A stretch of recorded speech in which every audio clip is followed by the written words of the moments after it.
Just admitting the last people here. Hello, my name is Joan Schmidt, and this is JC Allen. We have just been sent in by Justice Barnes and assured that we could introduce ourselves and use our hour as best we could without him attending. So I'm going to provide the welcome on behalf of the association. And as is the practice of this conference so far, we are going to provide the land acknowledgement to begin. And I'm going to provide the land acknowledgement on the basis that I'm speaking from Manitoba. So I acknowledge that I am speaking from Treaty 1 territory and that the land on which I work and live is the traditional territory of the Anishinaabe, Cree, Oji-Cree, Dakota, and Dene peoples, and the homeland of the Métis Nation. Manitoba is covered by the first 5 treaties to be signed with Indigenous peoples. The first, Treaty 1, was made in 1871.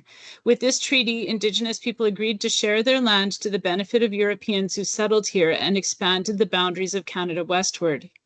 As a grandchild of immigrants to Canada, I am very grateful to our First Nations for this act of generosity that allowed our country to flourish. We're always in their debt and should always remember that we are all treaty people. In the spirit of openness and reconciliation, I welcome you to this meeting today. And my name is JC Allen. I am the Drug Treatment Court of Vancouver Crown. I am privileged and grateful to be coming to you from the traditional territory of the Coast Salish peoples, and that includes the territories of the Musqueam, Squamish, and Tsleil-Waututh nations, where I live, work, and play.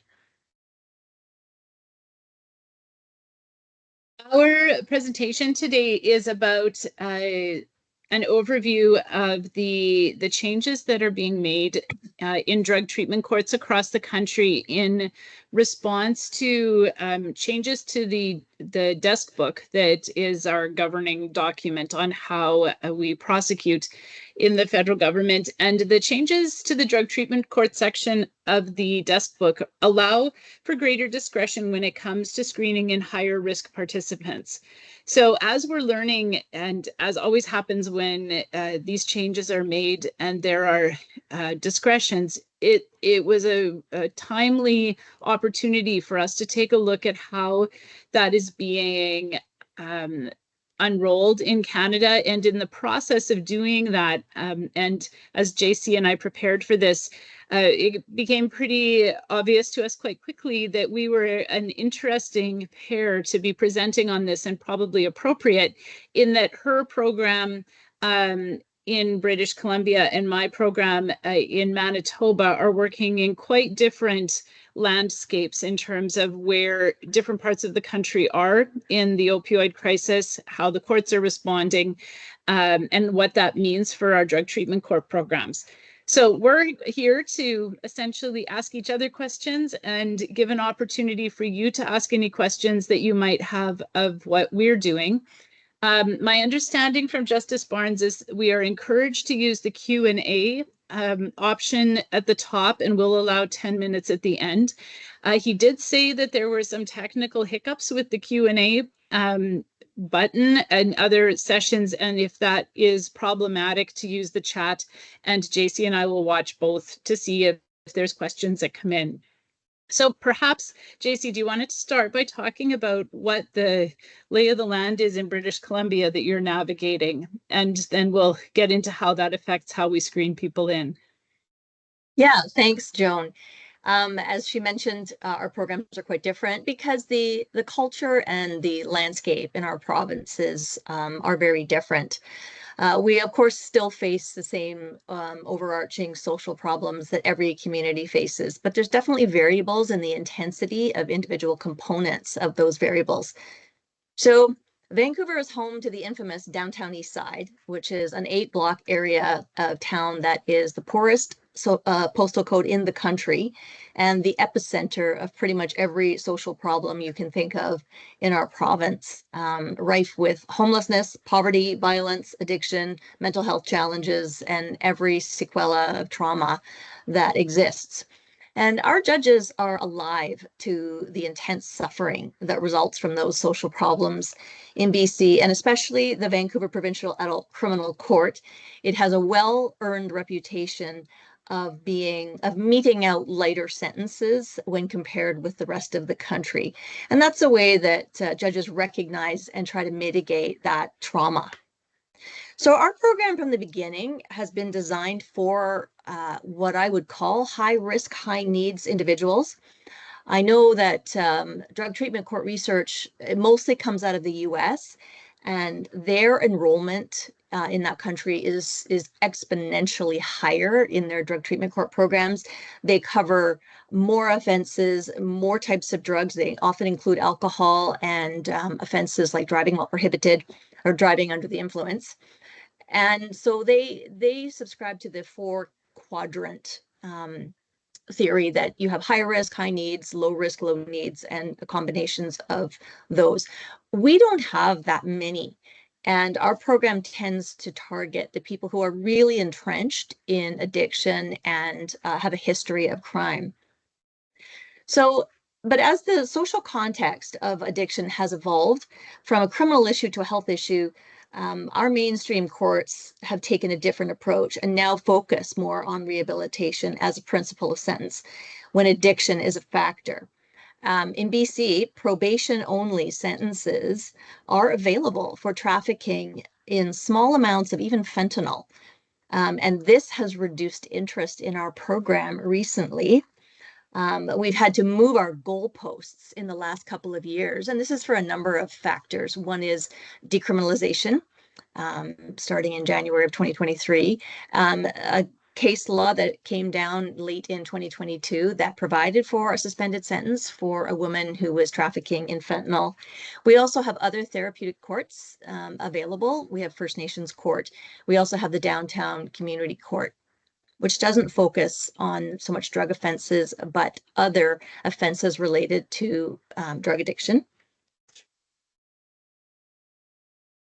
I know that some of our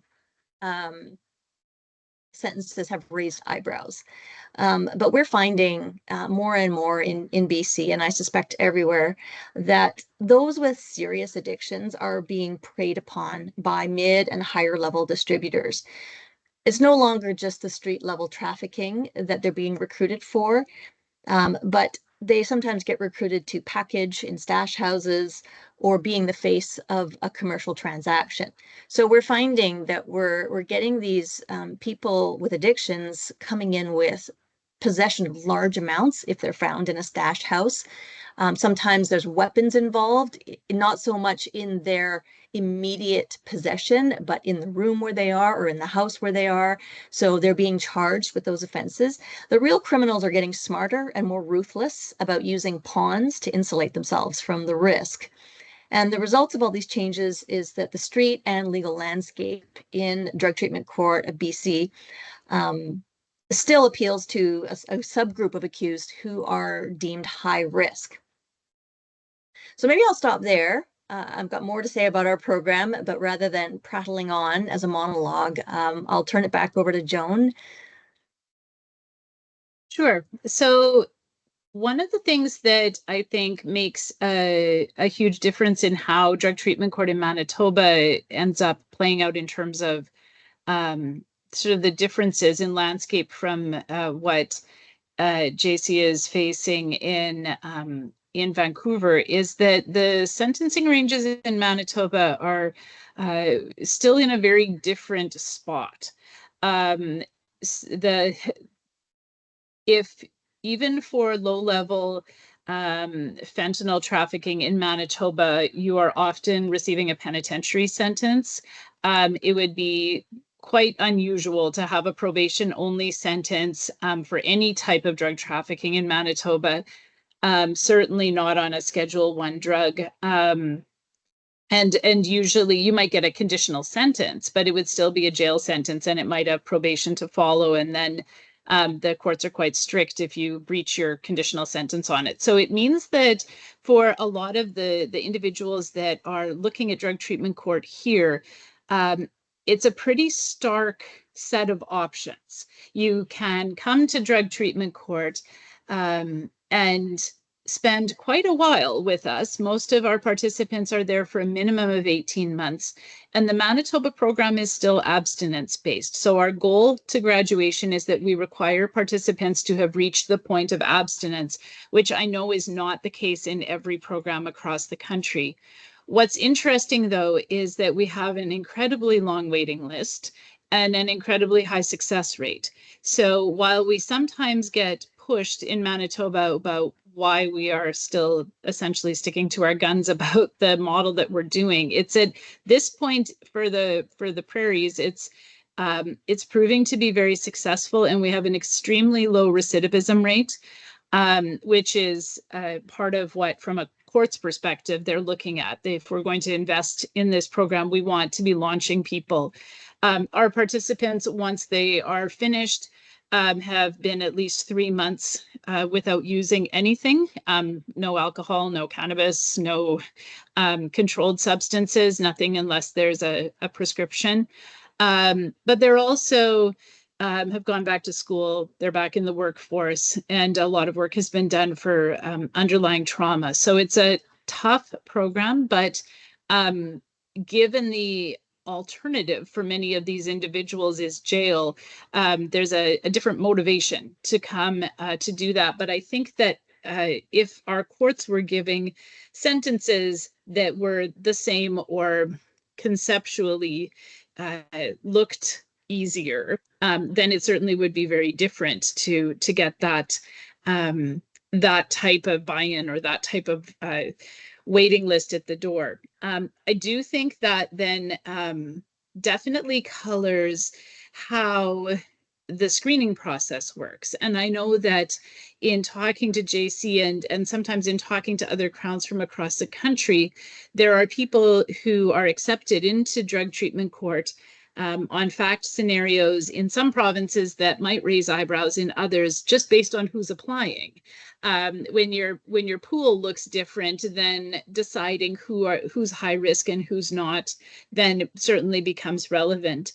In Manitoba, you can't enter drug treatment court on charges that have mandatory minimums. The province won't screen through individuals, for example, who are facing impaired charges, which is often creates a bit of excitement because often our individuals, especially on drug trafficking charges, are increasingly found behind the wheel of a car having overdosed on fentanyl. And so they end up with an impaired charge too, and the impaired can't come in. So we have you have to bring all your charges in if you're coming to drug treatment court in Manitoba. So we have often a flurry of activity ahead of time to deal with the aspect that can't be screened in before you come. So it certainly does, does make for some extra layers.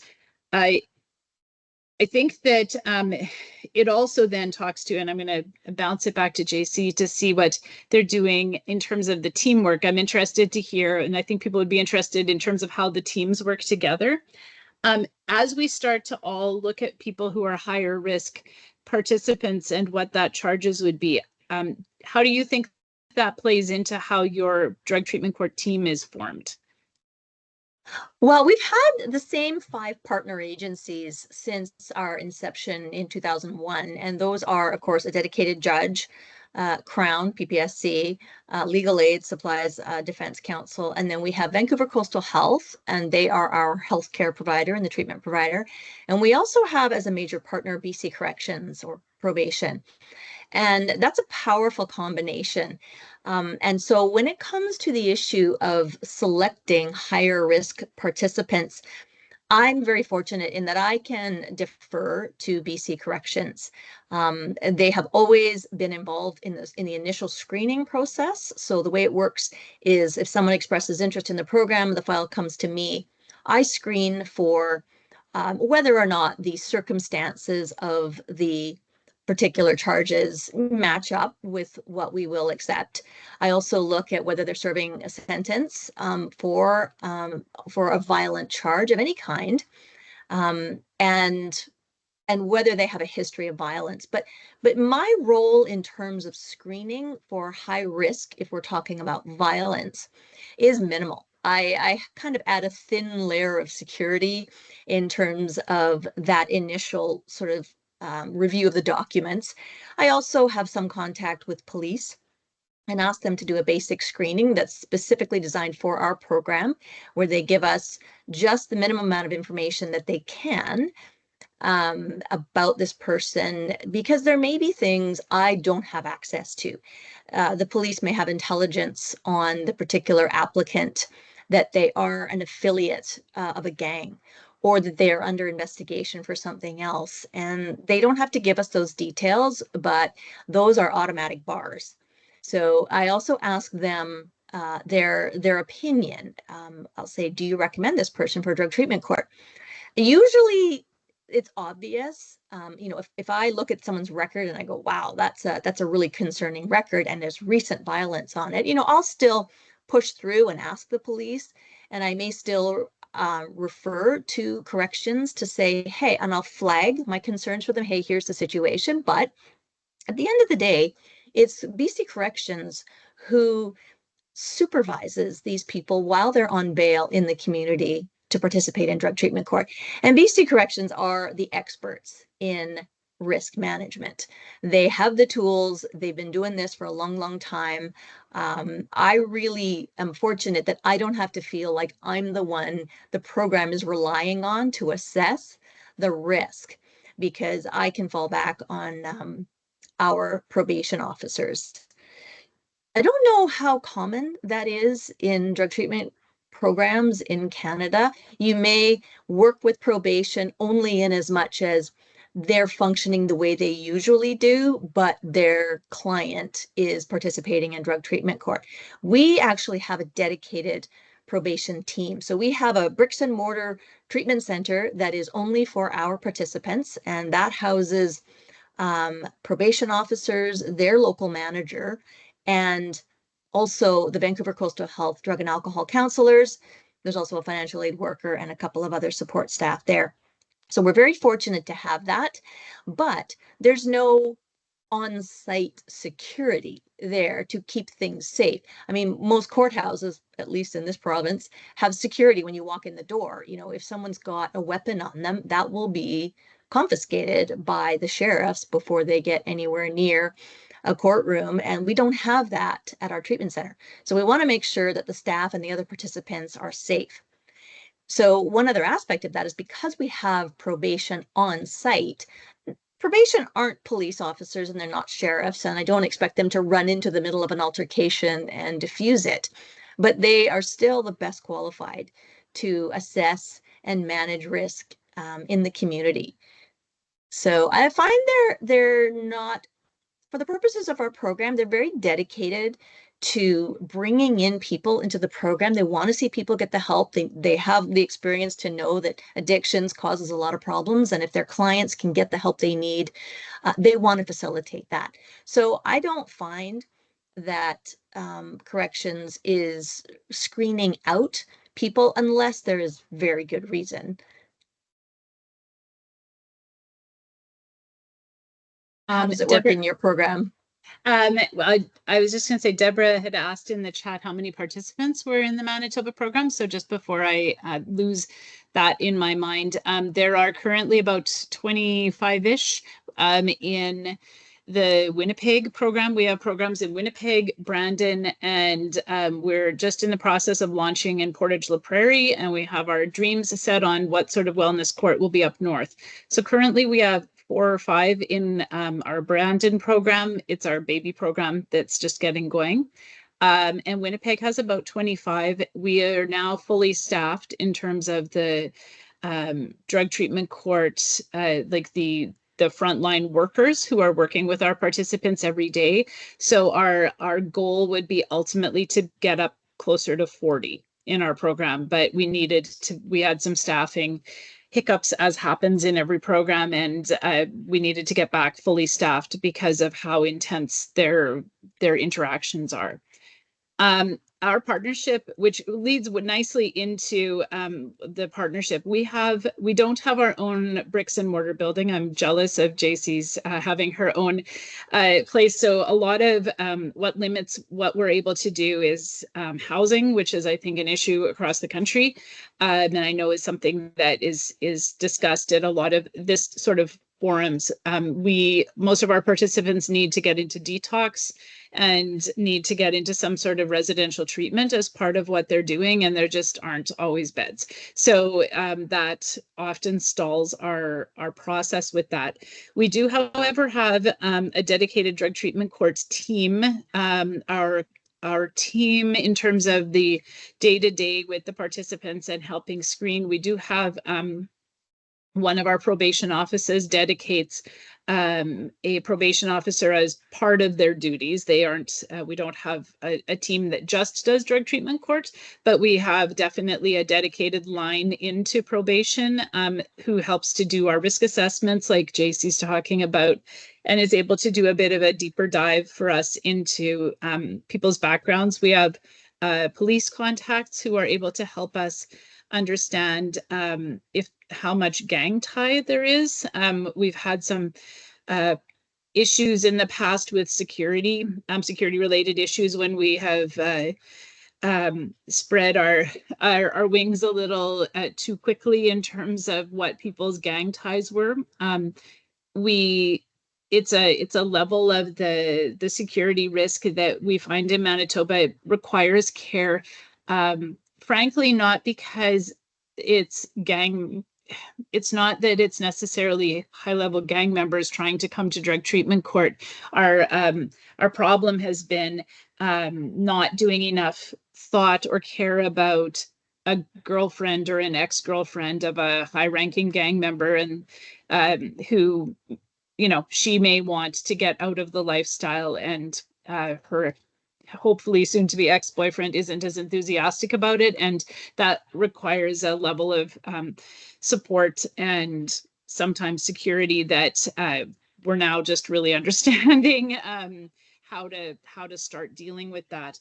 From a Crown perspective in Manitoba, I think we are probably slightly further involved in the risk assessment about the charges. I have Crowns who work for the provincial Crown in each of the communities that our program runs through, who are my go-to, who help. They attend some of our drug treatment courts. They screen the provincial charges. So there's lots of discussion and lots of ability for us to tap into each other's knowledge base about people's backgrounds. And then that helps us understand whether we need to be looking for our police contacts to help us to clarify information, or whether that's something that probation can do. And that's sometimes dependent on whether the person has how much prior involvement with the system that they've had. I find that in BC here, the corrections teams, they have some specialized teams. So not only do we have a dedicated probation team that is on site and having regular contact, and by regular, I mean almost daily contact with the drug treatment court participants, because they come to the center to do their group sessions and the probation officers are there. But BC Corrections also has some other specialized teams, one of which is for what we call K files in this province, and those are intimate partner violence. And so we, as a matter of course, do not accept someone who is on bail or on probation or a CSO for any kind of a K file. And there's a very practical reason for that. I realize it's unfortunate that we can't offer these people, the help that our counselors can offer, but it is a safety matter. And again, corrections are the experts in this, and they have specially trained teams to supervise anyone charged with a domestic violence matter. Because as it's been explained to me, these offenders are some of the most at risk for reoffending while on bail or while on probation. We all know that there's that sort of ongoing draw to the same victim sometimes. And so it's just an automatic bar to our program. If someone is being supervised by one of those other dedicated specialized teams, they cannot be transferred to the probation team in our program. Maybe one day we can have a specialized program for those people, but for now, we defer to corrections in managing that safety risk. But we don't look at all violent offenses that way. That is specific to intimate partner violence. Also, corrections has access to different databases than I do as Crown, so they can look at circumstances of a previous offense, something that the person's already completed their sentence on. They also have some access, I believe, to a person's institutional behavior record. So they'll know if there were incidents while somebody was in custody, if they spat at a corrections officer or something like that. So their screening process is very thorough.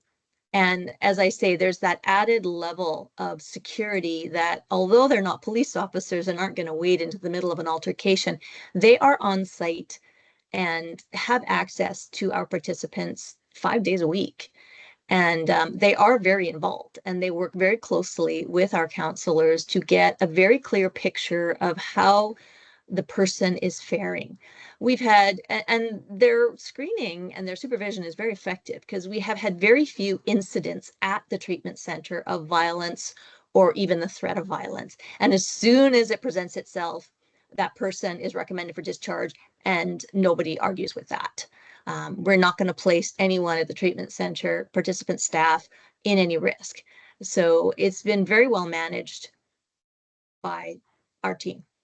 And I think that as everybody across the country starts to ponder how to look at these, like the increase in discretion about violence, I think that one of the things that I try to keep in mind, and we've and listening to JC talk about this, the goal is that, you know, if we all had all of the resources in the world, it would be wonderful to get everybody through this. I mean, it's very hard to argue against, you know, programs where you're setting people back out into the world, not offending anymore and not burdened by the weight of behaviors that might have done that. Manitoba has we always talk but for your addiction, would you be doing this when we're looking at charges? And that encompasses so many people. If you weren't addicted, would you be stealing things? If you weren't addicted, would you be homeless? Would you be in these positions? So if we can, as a program,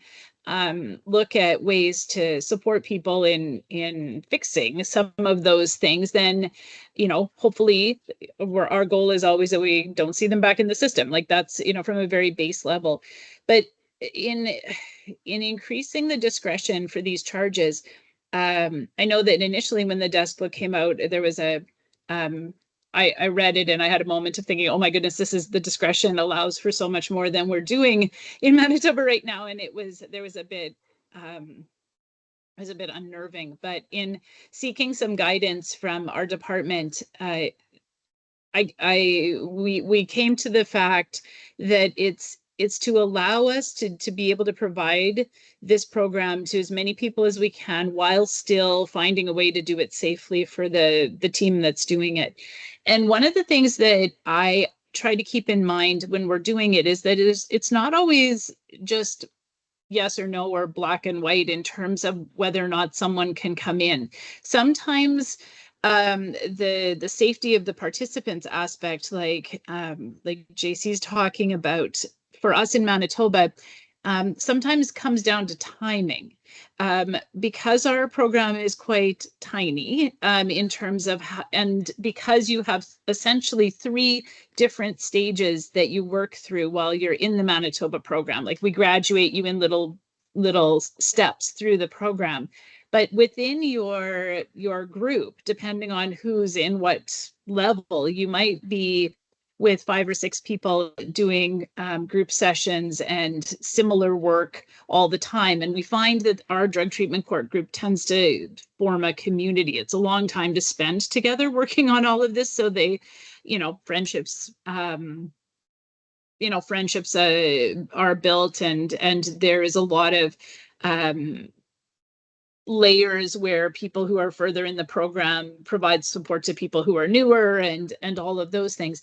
But then when we're screening, we're finding now we have to be careful because Winnipeg's as a city is like the biggest small town, right? And the drug community is not that big. So sometimes when we're doing our really deep dive last interviews from the treatment team, then you find out somebody dated somebody or somebody knows somebody or somebody really doesn't get along with whoever. Or even we'll have new participants who will say, I used to be friends with that person who's just about to graduate, and I would love him to be my mentor. And so we've realized, well, we have to check to make sure that that's not going to derail the person who is nearly through. Like we need to do a little bit of discussion. It wouldn't mean that we wouldn't then let the person in, but it might change how the treatment team puts the groups together or places things. We've also had some challenges. We had someone who had a history of charges that involved them uh,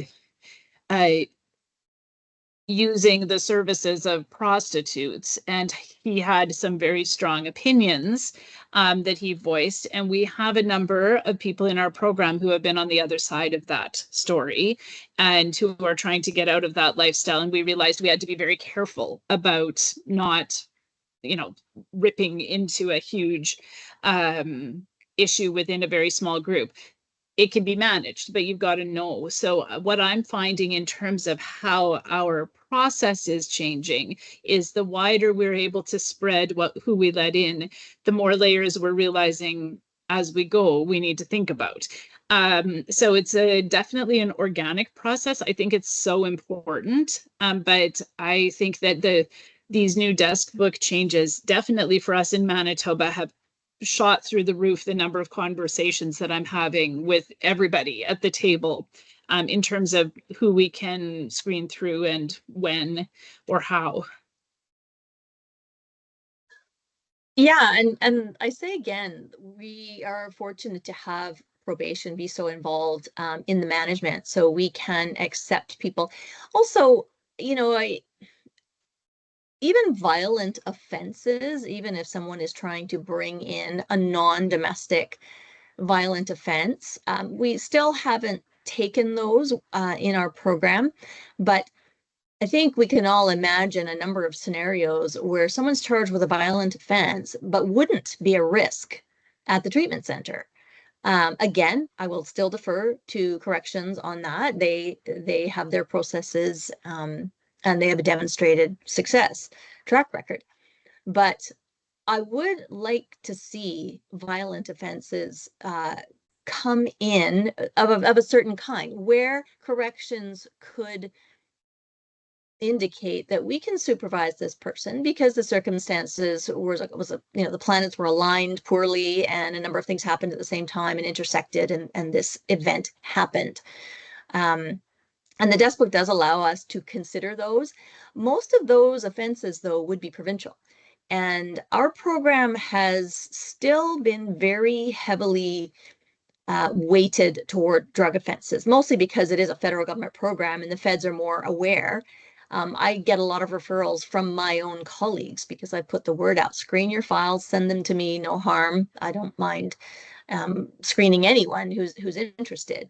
But the province, they have their own programs, such as the Downtown Community Court, where they deal with some violence, a lot of property offenses, a lot of these chronic offenders who really do benefit and need that wraparound services team that the Downtown Community Court provides. So again, we're in a different environment here in Vancouver where we have these other processes in place. Our whole program is in a state of change right now for a number of reasons, because of the sentencing law that just came down, less than 2 years ago, because of the other therapeutic courts, because of decrim. And so we are in a state of flux and looking at different things, but until concrete decisions get made, we are not changing everything at the same time.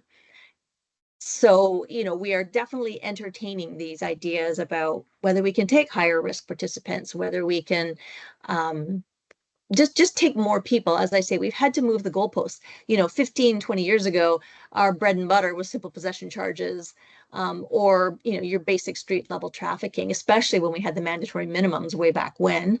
I'm sure we're all very happy those are gone. But again, like up until August of 2022, our case from the BC Court of Appeal indicated that for a first-time offense involving fentanyl trafficking or possession for the purpose, your starting point was 18 to 36 months of real jail.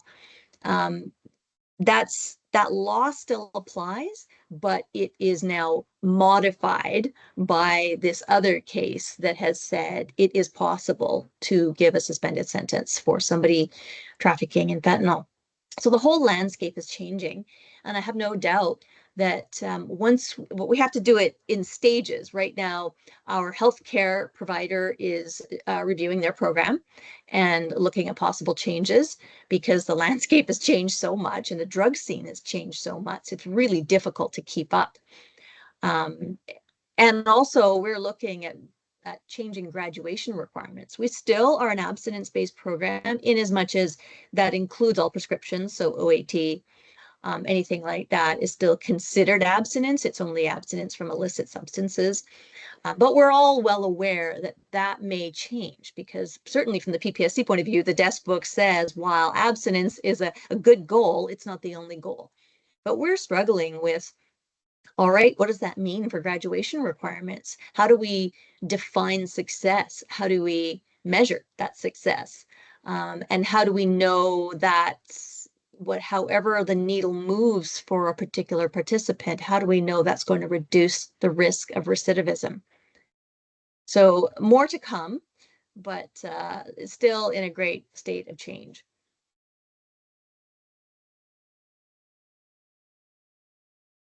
I'm watching our time. I'm going to definitely make sure we leave. We've got about 20 minutes left. We'll definitely leave 10 at the end if people have questions. But if people have questions as we're working through that might, JC and I have discovered we can talk for a long time on this topic because we're both really passionate about it.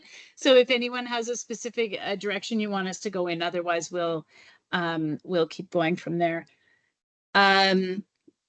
In terms of higher risk participants, one of the things that that I think helps from the ability to have these other partners, probation, police, helping us screen is that it also, I believe, starts to open up the question of like what is a violent offense, because I think that definition for those of us who are screening for treatment courts starts to look different than it might on the face of it.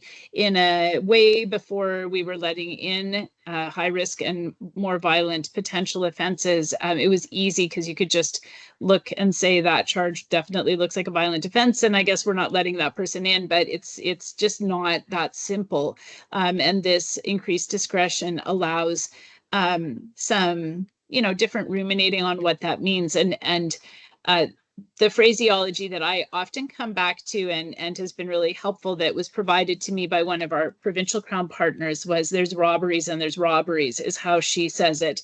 That, you might have some, you're starting to look at, was it premeditated? Where did it happen? Were there victims? Like when you think about were there victims, like, of course there was a victim because it was a robbery, but did they get hurt? Who were they? We definitely have a huge problem in Winnipeg, especially with retail theft right now. We have all sorts of, front page news attempts to deal with individuals literally walking into stores with bags and looking security guards in the eye and emptying entire shelves into their bags and walking out and, saying over their shoulder, I'll kill you if you do anything, and then walking out, right? So, it's definitely making it differently terrifying for people who work in those industries. So, we're starting to look through, like, who did they say it to? Did they say it to a 16-year-old clerk who was there? Did they say it to the hired security guard who was at the door who, might have fights with them every day when they show up? And neither of it makes it okay for those comments to be made or that behavior, but it might color what you're who is it that this person is making these statements to. We started also looking at it in terms of weapons. The Manitoba program still pretty uncomfortable with anything that involves firearms. We don't really, we have had the ability, because of the length of our waiting list, to be picky about those kind of fact scenarios. We were able to come to a agreed place of slight more comfort when you were looking at street level. We had an applicant who was a young Indigenous woman, street level trafficking in drugs. She had bear spray in the bottom of her purse, which is, a weapon. And, it used to be that would automatically get screened out. And then we started looking at it and going, well, there's weapons and there's weapons. If you're carrying bear spray, people don't usually start physical fights by whipping out their bear spray to do it. It's often a weapon used in defense to try to get yourself out of a situation. That felt very different to us than participants who had similar fact scenarios but had chosen to bring a loaded handgun in their bag, right? That felt different in terms of what their intent and what the harm that could have been done by having that weapon. So when we're starting to rank who we were comfortable with, the young woman with the bear spray led the fray in terms of our opening up weapons. And it may seem like a small step, but it was our first step into that. And then that's now allowed us to have further conversations about what we might be comfortable with and still feel that we were providing a safe environment for the other participants. Yeah, and on that note, we often find bear spray or sometimes air guns. And to me, it also depends on the individual circumstances. If someone's brandishing a loaded handgun, no way, no how, not happening. There was a serious risk of serious harm there in those circumstances. But we've had a number of people who are found, with a bag that contains a whole bunch of stuff and an airsoft gun. And they often spontaneously say to the police when they're arrested, it's for defense. And honestly, given the state of the streets right now, that is sometimes a plausible explanation. It doesn't necessarily negate the potential harm, but it's dangerous out there, and our people are addicted, and they're having to put themselves at risk to get drugs. I'm not saying their behavior is condonable, but that's the reality for them. They feel unsafe. And so having knives, having an air pistol that's not immediately within reach or doesn't, have anything inside of it, those to me are not automatic bars from my point of view. I will send that file on to corrections, flag that for them and say, listen, if you're concerned about this, no worries, but I leave it to you. The other thing that comes to mind in looking at integrating higher risk participants is just the administration of justice and its reputation. How are people going to react if they see somebody with a long history of high-level drug trafficking who's done, pen time before, getting this suspended sentence as a graduation, or someone who's there's egregious circumstances with respect to this person. And much as we would like to see them kick their addiction, it's just, we have to keep the public's confidence in the criminal justice system. So we can't go too far overboard. I mean, I'm a bleeding heart. I like to see everybody get help, but there's a limit. And I think between all of the agencies involved in our program, collectively, we do a good job of screening those people out. I've never seen someone refuse that I thought, I would have made a different decision. And I've never seen someone come in that was like, wow. I think other people might have that response to some of the people we bring into our program, but I don't. Is there anyone else out here whose programs operate differently to either of ours, or how do you deal with this potential integration of higher risk participants? You can just put it in the chat if your Q&A isn't working.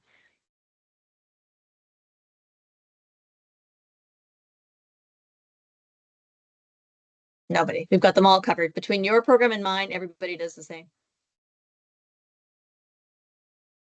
Okay, we've got 5 more minutes. Sorry, Joan, go ahead. No, you go ahead.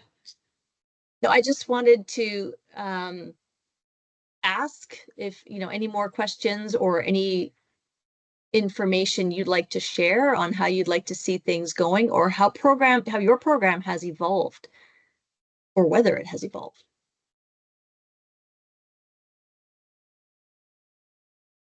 We have 29 people. Nobody?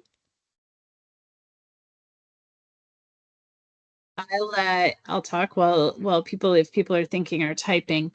I think that one of the things that, as we get further into how to screen participants, that we will also have to start being open to remembering if for those of us who are lucky to have other forms of wellness courts or other alternate courts that are happening, whether or not there is any movement between the programs. We're just at the start here of having some discussions with mental health court. There's a lot of similar players between the two in terms of like the court team and the Crowns, but definitely there's always going to be a is it you know is it is someone schizophrenic, is it meth, like is it which came first, how do we like who's got the resources that might work best for this person. We've had a few who came in through screening, got quite far through the screening process for drug treatment court, and then our treatment providers said this is a mental health court stream, this isn't us. So it definitely also is good to remember what other resources there are. We've had 1 or 2 people that we've had to sort of create our own, choose your own adventure, try to figure out a way to make it work for them. We had someone with incredible mobility issues who couldn't come, couldn't get there. So do we say, well, sorry, you got to go to jail because you can't, nobody can drive you in your wheelchair to the programming, like you can't go there, right? So you have to start being creative. And now as we're starting to expand across the province, there's also conversations about thinking about whether the needs of a given community are best served by, like, is it one or the other, or is it both? Is it a wellness court like they're, doing in the north? Like, how do we serve each community? Because even within Manitoba, it's not the same, right? We're a spread out enough province that the landscape changes even within the province. So I think there's all sorts of wonderful work that those of us in these programs have the opportunity to participate in, because it's important. And I'm glad we're able to start or to continue the work on this. Agreed. And in a perfect world, we would be able to offer drug treatment court, or frankly, any kind of a wellness court to everyone who had any issue that influenced criminal behavior. The reality is we don't have the resources, and so we have to limit it. And there are times when I wince because we're not able to offer people who would otherwise qualify, but for one factor, a language barrier. We have a lot of different languages that are spoken here in Vancouver, but we can only offer drug treatment court in English. Our center's elevator has been broken for a long time. So, what can you do? We only have the resources that we do. It's nobody's fault. We're still happy to offer what we can to the people we do offer it. We do have to screen some people out just based on factors that are beyond anyone's control. And that's really unfortunate. I sometimes wonder if, we're going to be constitutionally challenged. But I think we would win that challenge just based on, a number of reasons. We can't be all things to all people.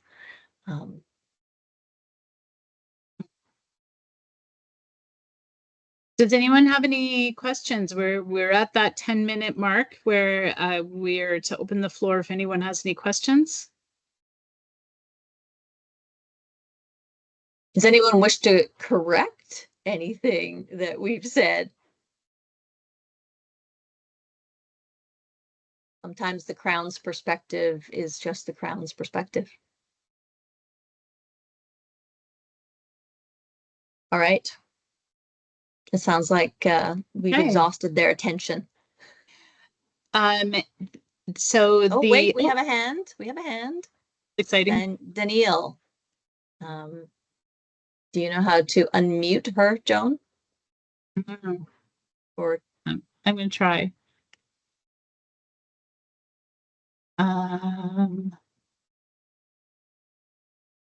It's not letting, it's not letting me. So I'm wondering whether the question could be typed quickly to us and we Hello? could, oh, we hey, can hear did I you. do it? Yeah. Okay, so Excellent. I think I did it. you unmuted me. I raised my hand because there have been a few questions posted in the chat, and I did submit I did submit that statement on the ask, like the Q&A. So I'm not sure if you guys are receiving them, but No, we're not. if Sorry. are there any in the chat? Like, can you see anything in the chat? We only see the first question that came in from Deborah at 10:14. Nothing since then. So sorry, Oh, that's too technological bad, issues. 'cause, But yeah. if you could just read us the questions, we'll do our best. Well, these they look like they are from a federal crown in Saskatchewan. So she had asked about the waiting list. How is priority generally given? Is it first come, first served, or do you assess who should go in first based on need and risk? And then there was another question. She provides a lengthy kind of background, but then asks about what kinds of ranges you have for in terms of sentencing and what you consider to be the ideal ranges, because it looks like there's some discrepancy between federal and provincial in Saskatchewan. Sure. So I can answer from our end quickly. Waiting list wise, it's a hybrid between first come, first serve and need. We have a list of the order in which the applications came in, and then there is a swirl that takes place that that looks at, is the person sitting in custody waiting to come in, all right, because that is something that we don't want to leave someone in custody. If they are waiting in custody, however, and we have a couple of really good in custody programs for like treatment programs that serve as that first level of what they might be doing in the program. So we have some participants who get in and then say, actually, I was wondering if you could let me finish my level at Winding River before I come in, because they want to have had that, and we then apply that to what our like how far you would be in the program when you came. So we definitely look at, are you in custody? Are you able to access resources in custody that would help you? And then we try to insert in people from out of custody between, and that is definitely influenced by risk. We have a few people, especially of late in the more fentanyl hits Manitoba, who were actually genuinely concerned that they might die if we don't get them launched in. So you would get yourself rattled up the list if we were worried that you were at that level of risk. So it's definitely a shifting and organic kind of process.